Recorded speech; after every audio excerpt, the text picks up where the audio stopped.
The smell of coffee, birds chirping, sunlight streaming into your window blinds.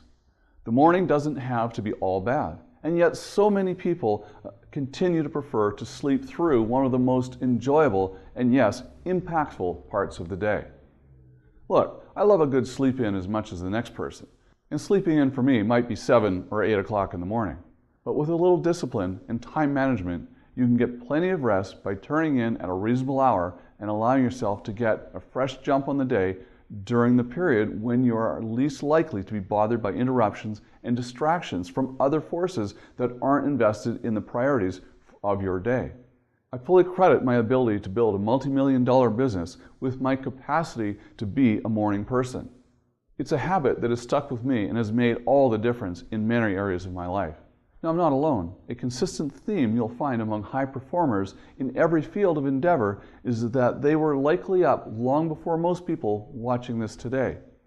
They weren't necessarily born as a morning person. Making a practice of waking up early is a habit, just like anything else that you need to do to succeed. If you aren't convinced that you can do it, why not spend an experimental period and just try it out? Commit to spending a month to waking up early. You may be surprised with the results. You'll likely find that you aren't just more productive, you're also happier and less stressed from beginning the day on your terms, with more times for things like exercise, focusing on key priorities, and preparing breakfast. All of these are excellent reasons to be an early riser. Success stories are littered with writers and entrepreneurs who have carved out key focus times to work on their passion projects between 5 a.m. and 7 a.m. each day before they reported in for their real job. You may be stunned at how much you're able to cram into your day if you aren't playing defense, responding to inquiries from others.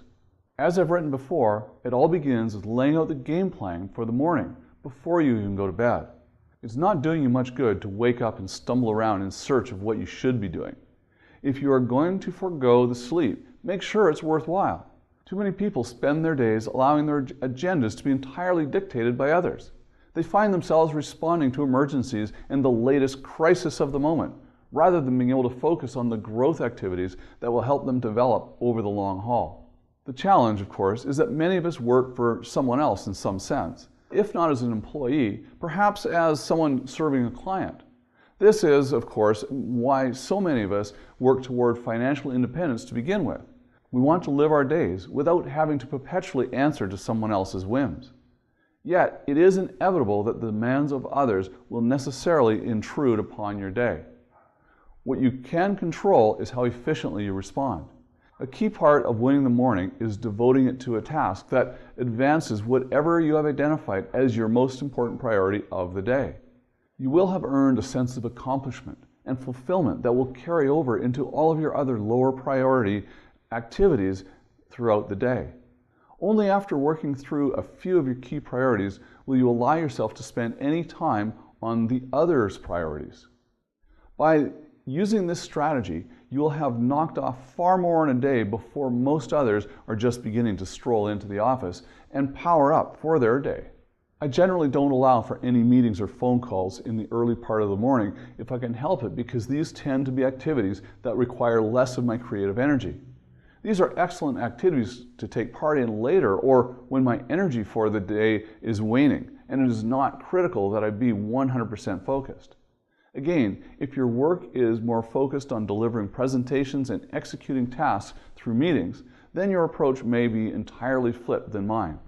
In my experience, however, these tend to be activities that could be minimized. The same goes for writing and responding to emails.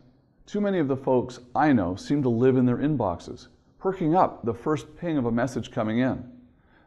This is the behavior of an addict, not someone in full control of their life. It should not be a badge of honor to be so frantic and busy that you are working yourself into the ground each day, especially if this effort is mostly directed toward forwarding the goals of others. If you're so concerned about missing a message or a potential lead that you feel the need to monitor your inbox 24/7, then you may have a bigger problem. Simply put, your life is out of control. To the extent possible, try to work in the specific chunks of time that you can devote to email and correspondence. Don't let it dictate the flow of your entire day. We need to migrate away from seeing email as a pleasurable treat and more to being a nuisance, perhaps. After all, your eyes don't just light up when you receive a new bill in the mail asking you for more hard-earned money, does it? You should think of emails in a similar vein. They are simply demands on your finite time. Remember that this is fundamentally your most precious of all resources at your disposal, your time. You will never be able to make more of it. I employ this strategy just about every day, including weekends. Everyone's schedule and approach differs in this regard, especially in terms of how your time is affected by your family and your personal obligations. But I have never accepted the credo that weekends should be blocked off from work. In truth, these are prime opportunities to check off your major items that you want to accomplish while still leaving plenty of time for fun and enjoyment, especially if you're knocking off critical items first thing in the morning. Just putting in an hour or two on a weekend mornings will add up to a considerable chunk of time to get things done over the course of a year.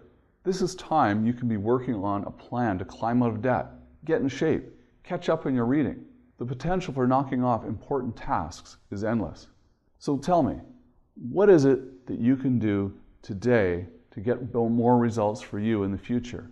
What would you be able to accomplish if you started to get up 1 or 2 hours earlier each and every morning and focused on achieving the goals that you want? What is it that you would need to do in order to be able to get up earlier each and every day? Well, let me tell you from absolute personal experience that getting up an hour earlier each day allowed me to build a multi-million-dollar business. Now you can do the same. Think about it. Think about getting up early and changing your life. Also, go and visit my website, tonynewmeyer.com, where you can register to receive free trainings and more. Be sure to follow me on Facebook and subscribe to my YouTube channel. And remember, always live rich.